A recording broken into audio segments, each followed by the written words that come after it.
მე და ჩემი მეუღლე ახალ ბინაში 2018 წელს გადავედით. ჩვენი გოგონა უკვე 1 წლის იყო. ჩვეულებრივ ყველას ერთად გვეცინა ხოლმე.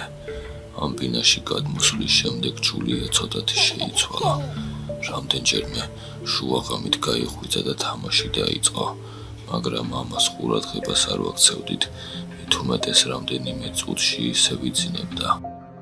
შემდეგ მან დამალობანას თამაში ისწავლა. თავიდან მე მეთამაშებოდა, შემდეგ კი მარტო დაიწყო თამაში.